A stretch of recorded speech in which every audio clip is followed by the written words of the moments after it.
So we'll now look specifically at how do we design these innovative experiences, the experience that will make your product, your service, your destination stand out in the off-season because they'll provide something new and exciting to your potential customers. I think there's some 5 key words that we need to consider and when we design these experiences. And what these 5 words remind us is actually we're typically not very good at this, and we've kind of kept repackaging the same product without thinking, how do I improve it in the summer season simply because it has worked in the past. In the winter, you'll see from these 5 key elements that we need to work a lot harder. And what you learn from doing this, you can then apply to some of the summer as well. It's just that you've got more time to experiment with this now. So we can make our product more personalized. Customers in particular in the off season, they're looking for customized products for their needs. There's much more supply in winter. So for you to stand out, you need to be that much more customized. So personalize your low season when you've got the time to cater for those needs of fewer customers. Package your innovative experiences. Look at ways in which you can say, how can I bring together more than one element to make it easier for customers? Many customers feel like in winter there will be fewer things available for them to do, and they don't know if your accommodation or your activities are available, whether they'll be able to then find something else that complements it. So find a way of making it easy for the customers to do multiple bookings and to understand how they'll transition from one thing to the next, and they'll be able to have a full experience for their entire stay. Make it more premium, not only more personalized. Really emphasize the benefits of the superior quality, the fact they'll get something that they just wouldn't be able to get in the summer because now they can be made to feel special. Okay, make it much more exclusive for those customers. And this allows you to be less price sensitive as a way of just basically saying you get more at this time of year for your work. And look at gamification. Find a way of making it much more entertaining, make it more playful. Find a way in which the customers will find that time just passes really quickly and they forget about the weather and they forget about where they are almost because it was a lot of fun to be there with you. And so they'll want to come back or they'll want to talk about what you did is different to others do. Finally, co-create it. Customers want to be the protagonists of the holiday. They don't want to be just the spectators of the holiday. Okay, so find ways in which you can actually bring them together with the things that you do, and it's part of this personalization of the service that you've got so far. Now, if some of these words just feel very abstract so far, let's look at some of the examples that we've got here. This particular holiday cottage did really well by creating this werewolf trail, and what they do here is they combine a moonlit hike with a gastronomic stopover in a traditional shepherd's hut, and they've packaged this experience to fit the expectations of the customers they know want to come in winter.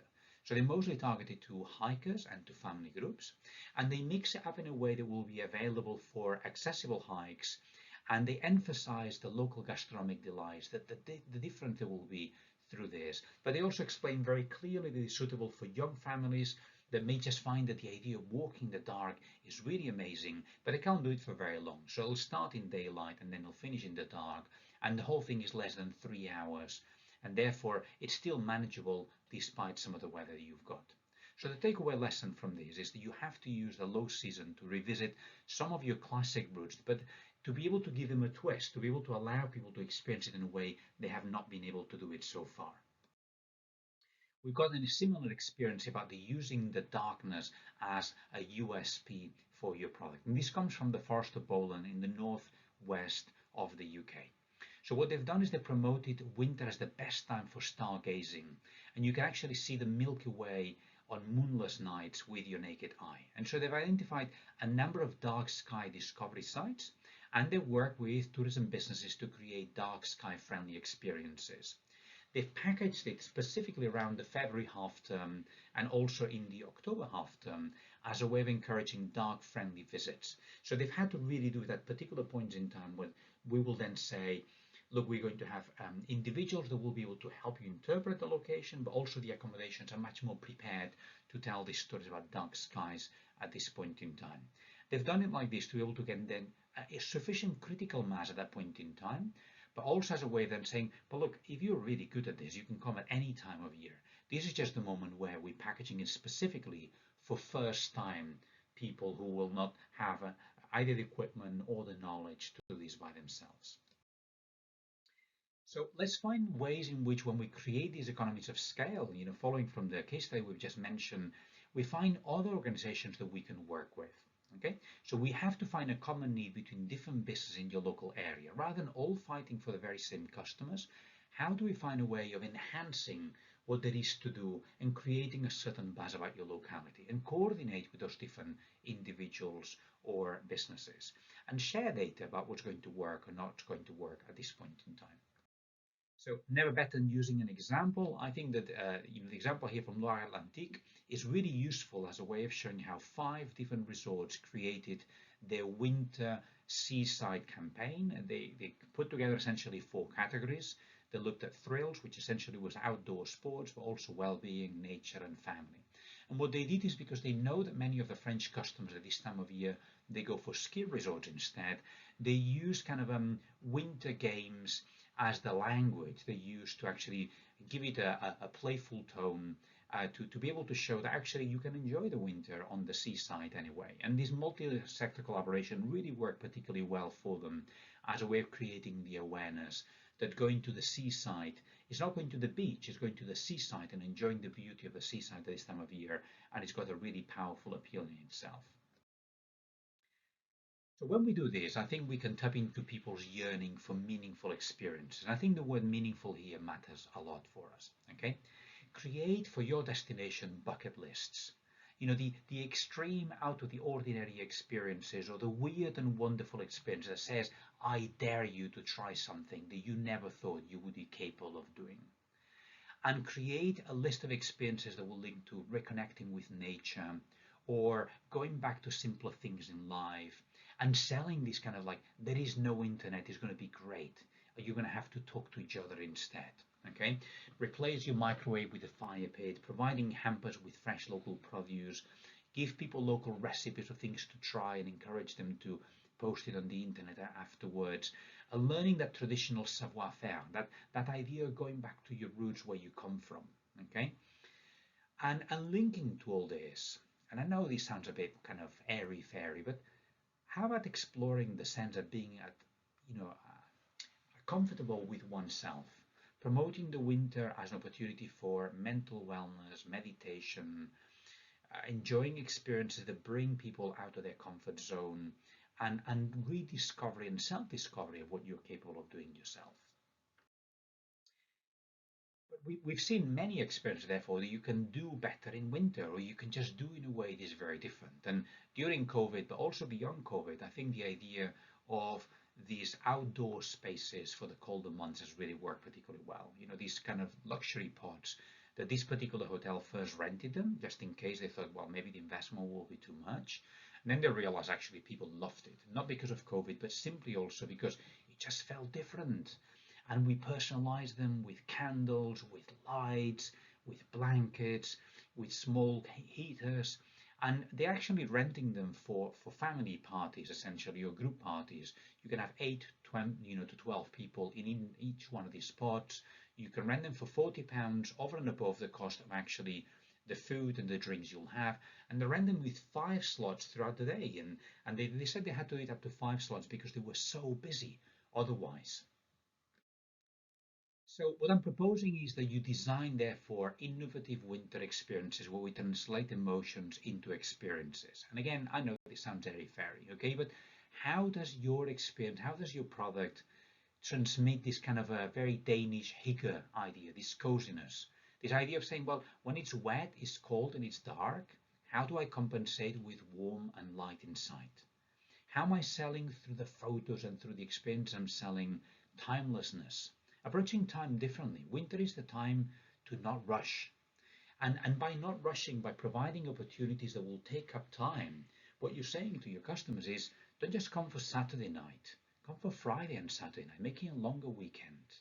Encourage people to come and spend a weekend where you'll say, you can come and do some painting, you can do some drawing, you can learn to cook new things, you can learn new crafts. Okay? Encourage the idea of people being with people.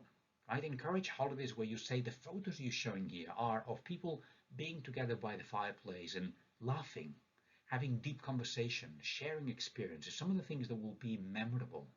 So really the winter is a time where your marketing has to emphasize togetherness, sense of belonging. Okay, time for exploring, time for experiencing, time for discovering yourself, time for loving the people near you, and making time for them as well. And I know that all of this sounds a little bit like, whoa, what's going on?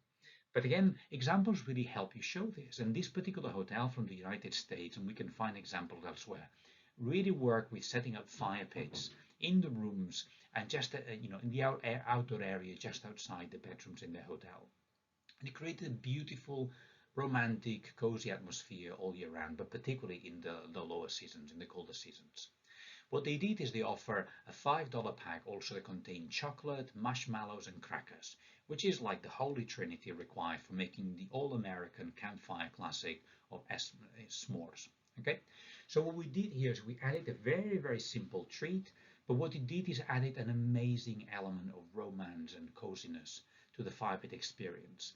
And what it did is essentially created huge word of mouth recommendations, particularly through Instagram for other people. Okay, so what we're doing with this is we're finding this way of creating, supplying to this demand essentially for experiences for togetherness amongst your guests.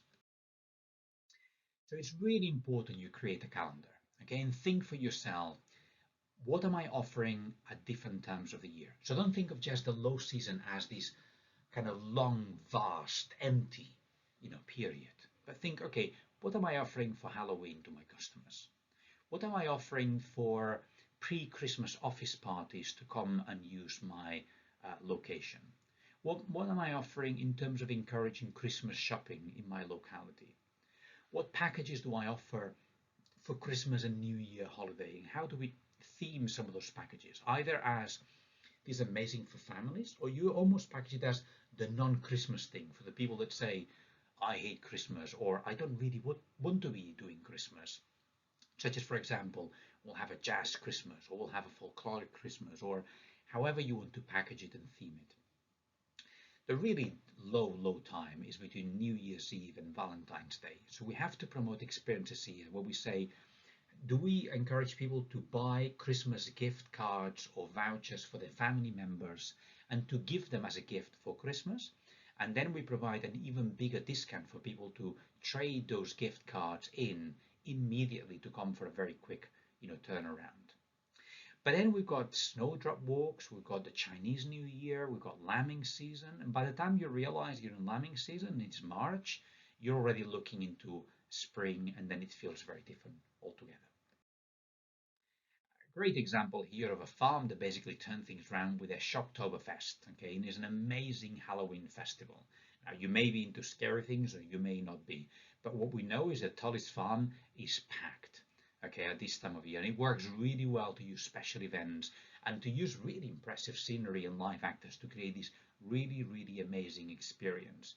They now have more than 100,000 local and national visitors of all ages that come to experience what's now a much longer thing than just Halloween itself, but basically it is Halloween themed. So what they're recommending us when we talk to Stuart is create a seasonal experience that will really complement your current event and will increase number of visitors at less busy times. When we design this, you need to then consider what will be the kind of events you can do. Events are the single best way of promoting demand for low season. Okay, so let's look at art festivals, let's look at exhibitions, let's look at food festivals, let's look at shopping festivals, society events, entertainment, trade events, unusual or exclusive one-off events, any one of those things that mean that for a few days you'll have concentrated demand. This is best if it's done a number of businesses together and if you've got the support of your public sector. In summary, we need to really think that when it's cold, it's wet and it's dark, what can we do in our locality? So I challenge you to think about your 3 top best-selling products or services in winter. List them. And when you write them down, think about what is different about those products to what you normally sell in summer. And when you now think about this, consider, well, how do we add some added value to those differences? What is positive about those products? And how do we enhance them to make them even better as your winter products, rather than being a poor version of your summer products? Okay, So how do we brainstorm it? How do we theme it? How do we make it longer? How do we make it more unique? How do we make it more special? How do we share with other businesses? And how do we share with your community? You don't have to do every one of those things, but any one of those is going to enhance the current appeal and value of your product.